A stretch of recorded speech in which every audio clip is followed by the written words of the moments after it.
Programa agora, mais uma vez, com vocês. Estamos recebendo hoje Luciano Micai e Larissa Brolesi Pavan, contadores e sócios do escritório Micai de Contabilidade nas cidades de Amparo e São Paulo, além das empresas Emed Software e da startup Contamed. Falaremos hoje sobre imposto de renda. É um prazer recebê-los aqui no programa agora. Sejam muito bem-vindos. Eu que agradeço, Giovanni. Eu agradeço o convite, fazer parte aqui do programa. A gente é que agradece. Olha aí, vocês que estão nos assistindo, imposto de renda. Está chegando a hora de entregar a declaração de imposto de renda, não é? Pois bem, Luciano, vou começar com você. A mordida do leão vai continuar pesada aí para as pessoas físicas? Mais um ano, né, que vem, né, que passa, vamos falar assim. Nenhuma correção na tabela. Depois eu posso até um pouco lá na frente falar sobre isso daí, né? E hoje nós temos perto de 12 milhões de contribuintes, né? Que não estariam aí se a tabela realmente tivesse dentro do que ela tivesse dentro da correção que ela demanda. Então é isso aí, mais uma mordida do leão. E a gente vai aí sofrendo com a mordida do leão, a gente vai sofrendo com a mordida ali no preço dos combustíveis e assim por diante, né? A vida do brasileiro em si não está fácil financeiramente falando, vocês concordam comigo? Concordo. Concordamos. A mordida do leão cada dia mais dolorida. Dentro de todas essas questões aí relacionadas à vida financeira do brasileiro em si e ao imposto de renda, né? Quem é obrigado a declarar aí para o ano de 2022, Larissa? Quais são as principais características aí relacionadas à obrigatoriedade? A gente tem umas regras, né? Então, quem recebeu rendimentos tributáveis acima de R$ 28.559,70, quem recebeu rendimentos isentos, não tributáveis ou exclusivamente fonte acima de R$ 40 mil, quem obteve ganho de capital na venda de bens móveis e imóveis, quem negociou na Bolsa de Valores, mesmo que seja R$1, está obrigado a fazer essa declaração também. Pessoas que no último ano tenham declarado posses, né, ou sejam, bens acima de R$ 300 mil. Pessoas que atingiram receita bruta superior a R$ 142.798,50 em atividades rurais. E cidadãos que passaram a residir no Brasil em qualquer mês do ano a ser declarado. Muito bem. Larissa, sobre esses aspectos de obrigatoriedade de entrega, né? Vocês aí que têm, você, o Luciano, tem grande experiência na construção das declarações de muita gente aqui na cidade e na região como um todo, né? Quais são as principais dúvidas que as pessoas têm, não apenas relacionadas à questão da obrigatoriedade, mas em geral em relação a declarar o seu imposto de renda? O pessoal tem dúvida, né? Como que eles faz para saber onde acha o valor de 28 mil, né? Então, primeiramente a gente informa, você precisa solicitar para sua empresa, né, um informe de rendimento, e aí você solicitou, traz, a gente dá uma olhada, conversa, né, para ver se realmente a pessoa está declarada, se ainda ela tem dúvidas se tem que estar declarando ou não. Então a gente pede que ele entre em contato e a gente analisa sem custo nenhum para dizer se ela está ou não está obrigada. Na realidade, essas dúvidas aí são pertinentes, tá? São recorrentes, então o certo é sempre vai atrás de um profissional. O profissional é o que vai falar para você se você está ou não obrigado a declarar. Porque às vezes, olha, corre lá ver, né, como ela agora citou aí, elencou todas as obrigatoriedades, né, de quem tem que declarar, mas acaba não entendendo. Então o ideal, vai lá, procura um contador, o contador dá um norte para você. Procurar um profissional da área, né? Até para não ter problema futuro em relação aí à questão da entrega da declaração, né? Agora, ainda nesse aspecto, né, para vocês dois, o indivíduo entregou a declaração de imposto de renda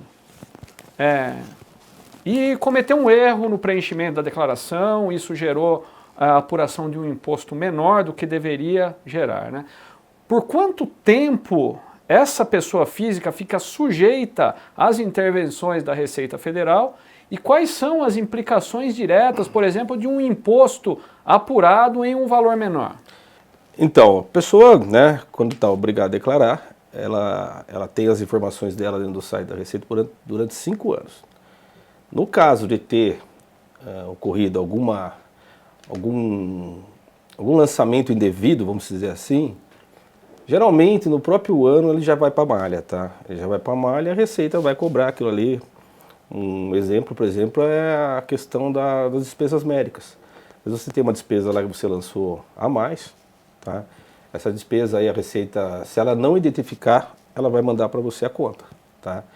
É lógico que ela vai primeiro pedir para você comprovar, e se você não conseguir comprovar, mediante a recibo, documento idôneo, né, vamos dizer assim, ela vai glosar e você vai pagar essa diferença. O problema é que essa diferença vem com multa, tá? Geralmente a multa vem em cima de 75%, né? E eles dão, nesse caso aí, um desconto de 50% se o pagamento for feito dentro dos 30 dias, tá? Mas é um valor aí que judia, né? A gente está falando aí de 35% a mais sobre o valor do imposto. Então o ideal é realmente tomar muito cuidado com isso daí. Luciano, a partir de um determinado montante de despesas médicas, obrigatoriamente a pessoa física ela terá que justificar mediante a apresentação documental as provas daquela referida despesa médica, correto? Correto. Como é que se dá esse processo? O que acontece é o seguinte, a Receita ela tem por parâmetro os 20% de despesa médica sobre o valor bruto que você teve de rendimento. Ou seja, vamos fazer uma hipótese aí. Eu ganhei durante o ano 100 mil reais. Se eu tive 25 mil de despesa médica, Receita não, vamos dizer assim, os algoritmos vão fazer isso. Automaticamente você já vai para a malha da Receita, tá? Não que você não tenha direito de ter essa despesa médica, a gente sabe que isso daí pode até ser maior. Só que você tem que comprovar, a Receita vai pedir para você comprovar, você vai, comprova, comprovando, tudo ok, não tem problema nenhum. Mas existe sim alguns parâmetros que eles usam, né? Algumas medidas, né, para saber ou até verificar se realmente está certo ou não aquela despesa. A tendência é, com o tempo, vocês enxergam que existe uma certa tendência de, com o tempo, despesas médicas, questão dos dependentes em si, não passar de forma alguma? Quer dizer, porque, por exemplo, as despesas médicas, pode ser que em alguns casos ainda a Receita não pegue efetivamente uma determinada anomalia na entrega da declaração. Vocês enxergam que com o tempo vai ser impossível passar um tipo de declaração indevida nesse sentido, por exemplo? Sim, porque tem algumas obrigações hoje acessórias, né, às empresas médicas.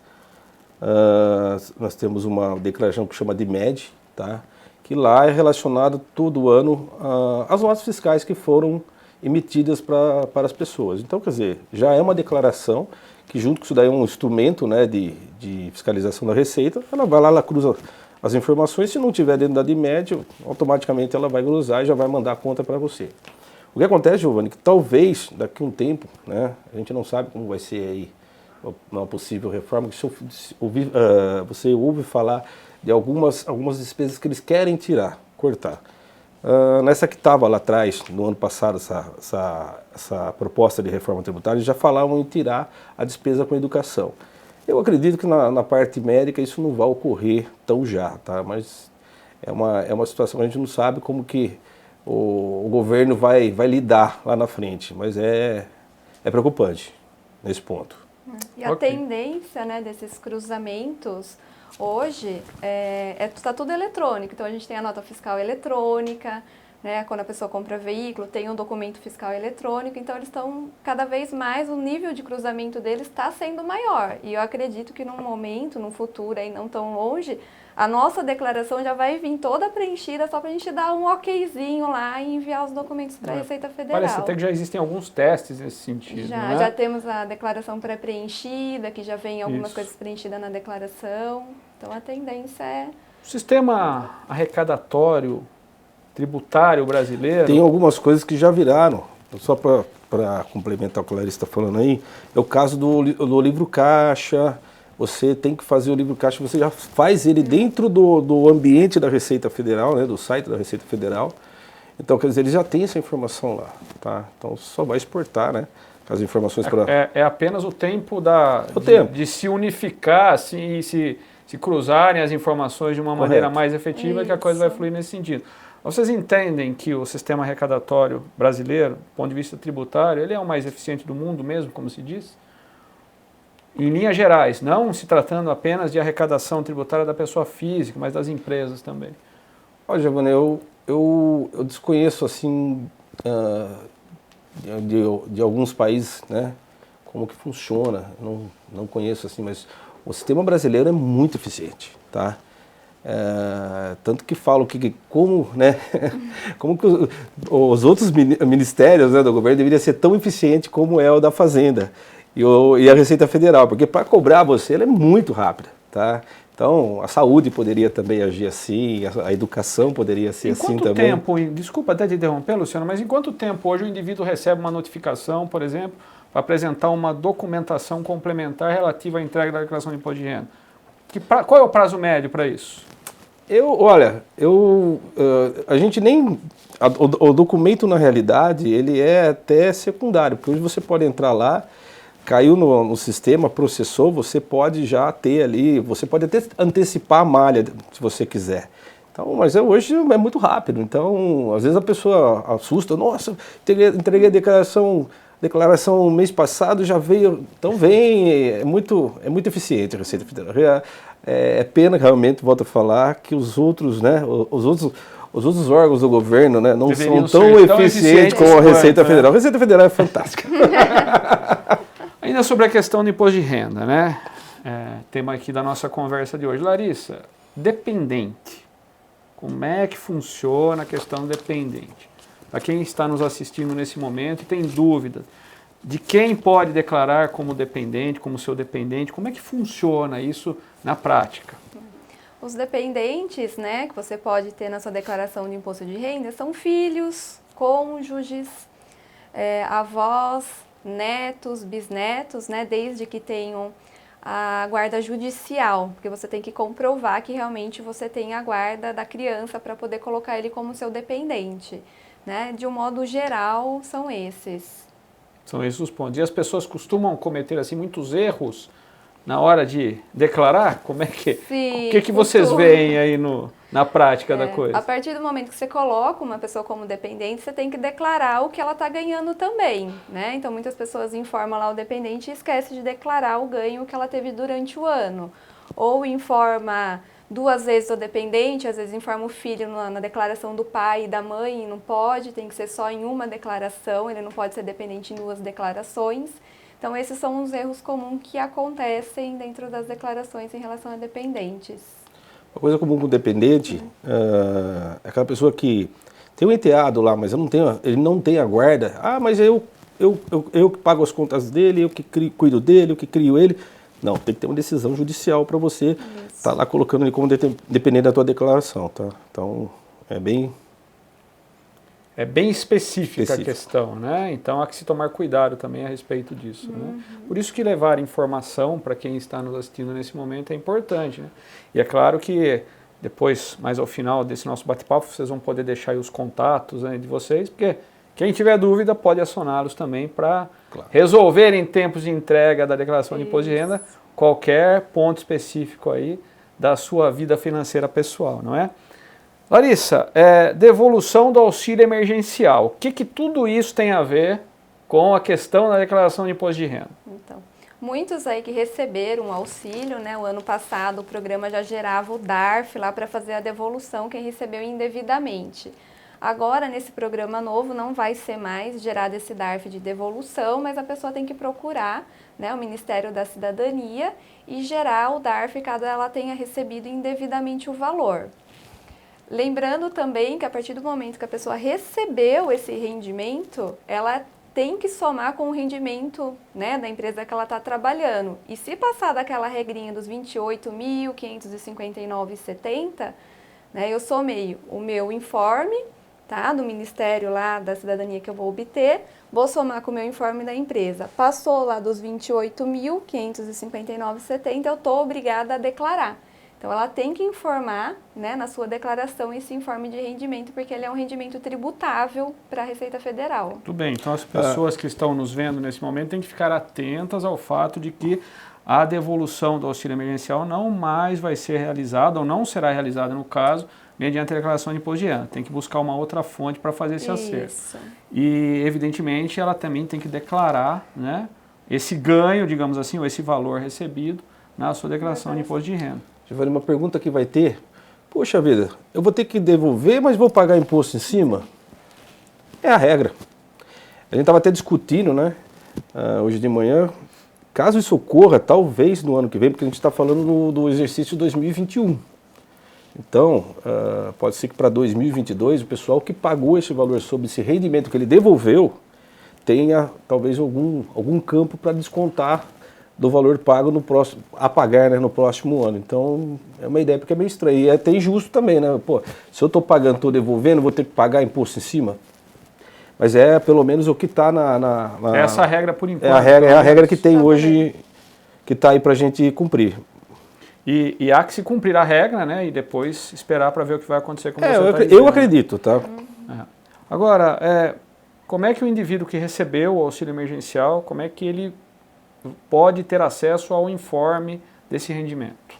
Ele pode obter através do site do DataPrev, né, uma consulta simples, nome, CPF, data de nascimento, nome da mãe, e lá mesmo ele já obtém um informe para poder consultar se ele vai estar obrigado a declarar, somando esse valor do informe e colocar na declaração. Perfeito. É um endereço eletrônico? É um endereço eletrônico. Qual que é esse endereço eletrônico? É do DataPrev. É o site? Isso. Se você tiver aí para passar para quem está nos assistindo, pessoal. vai aparecer inclusive aí no nosso GC. Consulta auxilio.cidadania.gov.br/consulta/jogo da velha/. Muito bem. Então, quem recebeu o auxílio emergencial, ele tem que entregar a declaração de imposto de renda e ficar atento aí à busca pelo informe, né?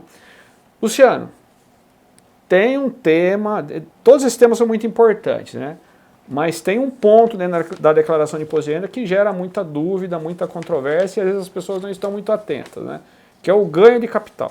Explica aí pra gente essa questão relativa ao ganho de capital. O ganho de capital, né? Bens móveis, imóveis, participações societárias, é aquele ganho, né, que você tem, é apurado, né? Tem um programa, um programinha da Receita que chama GCAP, né, que é o ganho de capital, durante o ano. Teve uma casa lá, vou exemplificar uma coisa muito simples. Tem uma casa, vendi aquela casa com lucro, né? Toda casa tem lucro hoje, porque, bem da verdade, os imóveis estão defasados, né, com a questão de valor de nominal, né, de quando a pessoa comprou. E sobre a diferença desse valor nominal e o valor que ela vendeu, existe um ganho de capital de 15%, que é a primeira faixa, né? Então, acima de 5 milhões, a gente está falando de valores altos, né? Daí já passa para 20 e aí vai. Mas enfim, é um ganho, né, que, né, é uma situação que você tem que apurar durante o ano, uma coisa que ocorre nessa época também, da pessoa chegar na época da declaração de imposto de renda. Eu vendi um imóvel ano passado. Você vendeu imóvel? Vendi. Por quanto? Esse imóvel custava 100, eu vendi por 300. Eu falei, você fez a apuração do ganho de capital? Não fiz. Tem que fazer essa apuração de ganho de capital retroativo. Em cima disso vai ter a multa, né? E o juro Selic, tá? Então a pessoa às vezes sai até desanimada e fala, puxa vida, mas eu não declarei, não é na época do imposto de renda que eu tinha que declarar, não. O ganho de capital, você vendeu no mês, tá? Vamos supor, vendi um imóvel hoje, março, eu vou pagar até o último dia útil, tá, do mês subsequente. Então estamos falando aí em abril. Abril vai ser o último dia útil vai ser dia 29. Então a pessoa tem que ficar atenta a isso daí. O ganho de capital, tá, tem as regras lá para se você teve um rendimento sobre o ganho de acima de 40 mil reais, vamos falar assim, você já está obrigado a declarar. Tá? Mas eu não tenho 28 mil, eu não tenho, os meus bens não são, né, estou falando do valor original, não são mais do que 300 mil, mas você foi lá e teve um ganho de capital naquele ano e você teve mais do que 40 mil reais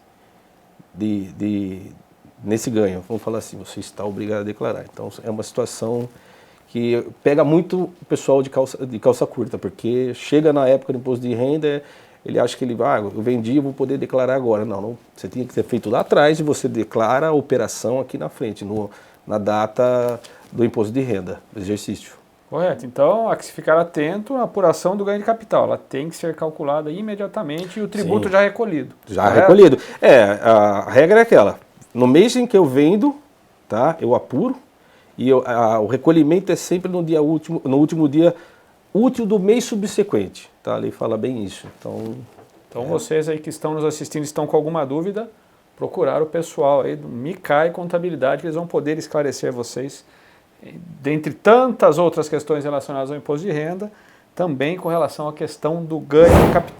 E ficando atento a essa questão do ganho de capital, também existe ganho de capital quando você faz a venda de um veículo, é isso? Isso mesmo. Na parte dos veículos, o ano passado a gente teve uma situação atípica, porque geralmente os veículos eles se desvalorizam, né? Mas o ano passado a gente teve um boom muito alto na tabela FIPE, né? Então os veículos eles passaram a valorizar. Então, o que está acontecendo agora quando a gente está fazendo as declarações de imposto de renda? A pessoa tinha um bem lá, um veículo de 40 mil e vendeu o veículo por 50 mil. Então, gerou aí um ganho de capital de 10 mil e ela devia ter feito, né, e pago os 15% do imposto de renda, né? Então, a gente está tendo algumas demandas nesse sentido também. Porque o veículo ele é um bem, né, assim como um imóvel, que o Luciano falou, então ela vai pagar o imposto também. A gente tem um limite aí nesse caso, um limite de isenção, tá? Se for um veículo até 35 mil reais, tá? Valor de veículo e não de ganho, aí sim você não paga o imposto, mas acima desse valor tem que pagar o imposto. E me contem uma coisa. Quando você vende um veículo, vamos imaginar a seguinte situação, o indivíduo não fez a apuração do ganho de capital quando ele vendeu um veículo. Tampouco ele fez a menção desse ganho de capital na declaração de imposto de renda, correto? Correto. Quando você vende um veículo hoje, você é obrigado a fazer o registro do documento em cartório, certo? Certo. Qual é a conexão de informação que o cartório já envia para a Receita Federal? O cartório já envia uma declaração, né, dessa movimentação com o valor, porque a pessoa, na hora que ela vai passar o recibo, ela informa, né, o valor lá.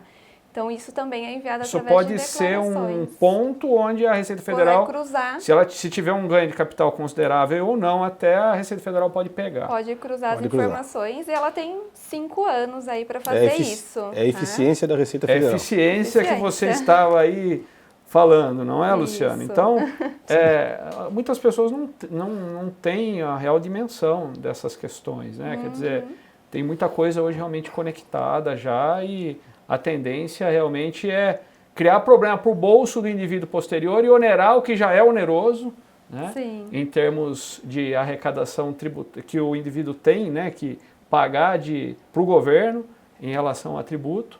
Então há que se tomar bastante cuidado, né, com relação a essa questão também. Agora, o que o PIX tem a ver com a declaração de imposto de renda? Conexão. Tem a conexão e a gente tem a novidade, né, que os pagamentos e a restituição vão poder ser via PIX, né, esse ano. Continua, né, sendo informado ainda os dados bancários. E tem a conexão aqui que a gente estava falando, porque o PIX ele passa direto para o Banco Central, então a Receita já tem essa informação lá. Então não pense você que tem uma empresa que não emitiu nota, né, mas está recebendo por PIX que eles não podem pegar esse valor, né, recebeu pela pessoa física. Então a Receita ela já tem acesso a essa informação. Quando que eles vão começar a cruzar essas informações no PIX é que a gente não sabe, né? Mas nós tivemos, o que aconteceu? Nessa época de pandemia, nós tivemos porque foi o que a Larissa, e foi assim meio que surpreendente para a gente, porque a gente não imaginava, né, a situação. E com o problema da pandemia, as pessoas começaram a trabalhar mais com o CPF e utilizar o PIX como um instrumento de recebimento, que é normal, né? Só não é normal a questão das notas fiscais, né? A pessoa vende, não emite nota, aí aquele valor entra lá, qual que é a origem dele, né? Oriundo do quê, né? E nós tivemos um caso lá, caso inclusive sério, o gerente do banco foi acionado, né? Porque a Receita não, o Banco Central mandou informação para o COAF, que é o Conselho de Operações de Atividades Financeiras, tá? Ele fiscaliza a movimentação na conta de cada um, COAF ele é um órgão fiscalizador tanto quanto a Receita Federal como a Polícia Federal. Nessa situação desse rapaz, esse cliente, ele não tinha nada ilegal com ele, mas ele andou vendendo. Ele, na época da pandemia, ele parou de usar, ele tinha uma MEI, ele parou de usar a empresa dele e começou a vender na pessoa física dele, que estavam comprando. Consequentemente, a Receita, o Banco Central informou o COAF informou o banco. E o banco bloqueou as contas dele. Tá? Qual é o problema? O problema é que eles, vamos dizer assim, a orientação do COAF para o banco, né? O banco que ele mantinha a conta, era que estava tendo uma suposta lavagem de dinheiro. Então a situação aí é uma situação muito difícil, porque existe a questão tributária, o crime tributário, assim, você fala assim, a sonegação tributária, ok, tá? Então ele vai revelar, a parte tributária ele não vai conseguir se desvencilhar, tá? Então a Receita vai cobrar a parte dela. O problema é a parte penal da coisa, porque quando você é enquadrado em lavagem de dinheiro, você tem que comprovar isso. Não vai ser difícil não, mas vai ter que arrumar advogado, uma situação complicada, vai gastar com isso. Então a verdade é uma só, tem que tomar muito cuidado. Hoje Pix, ele é informado diretamente para o Banco Central. E eles devem ter, né, indicadores lá dentro que conforme o movimento eles acionam o COAF. Então isso daí já temos assim exemplos das coisas. Foi o primeiro que aconteceu. Tá? E para chegar num nível de percepção, né, do sistema arrecadatório brasileiro, vamos dizer assim, mais especificamente da Receita Federal, para esse sistema ter essa percepção, a gente vai estar falando de que montante de valor? Quer dizer, a partir de que valor uma operação como essa realmente a Receita vai pegar inevitavelmente? Dá para a gente mensurar isso? Então, é aquela história, né? Começa nesse caso eram valores altos, tá? Mas daí se eu falar assim, que ele começa no alto e vai mais para baixo, você tá entendendo? Então a gente nunca vai falar assim, olha, só vai pegar quem sei lá, movimenta mais do que R$200 mil na conta corrente no mês, tá? Pela regra, se você não tem origem daquele dinheiro, tá? Automaticamente, independente de ser R$1 ou ser, sei lá, 200, 300 mil reais, você está enquadrado dentro. O problema é que a gente não sabe até quando, né, eles vão abrindo isso.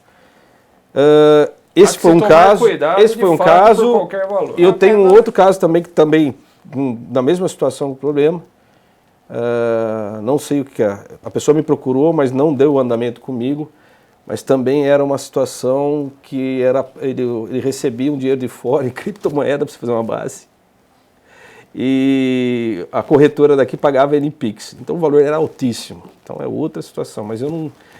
Ele nos procurou, mas só como virtude da distância, tudo. Eu falei, não, procura aí um pessoal dele lá. Aproveitando, Luciano, a questão da criptomoeda. Isso tem que ser declarado também, né? Sim. O indivíduo qualquer fez um investimento em criptomoeda.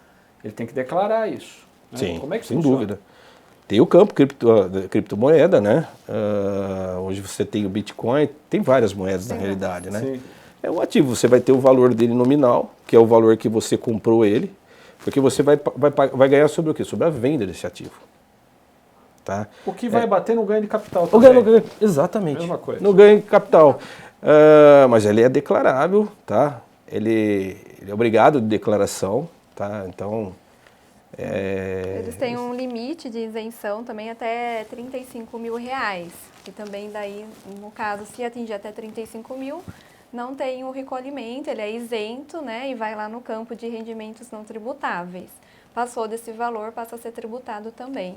E aí eles têm que entrar em contato, né, com a corretora, fornecer para a gente todos os documentos hábeis para que a gente possa fazer a declaração. Então, qualquer venda, eles precisam mandar para a gente, né, as notas, os documentos, para que a gente possa fazer a declaração corretamente. E você aí que está acompanhando esse nosso bate-papo sobre imposto de renda no programa agora, fique atento ao vídeo da segunda parte dessa entrevista. E não se esqueça aí de dar o like e seguir o nosso canal.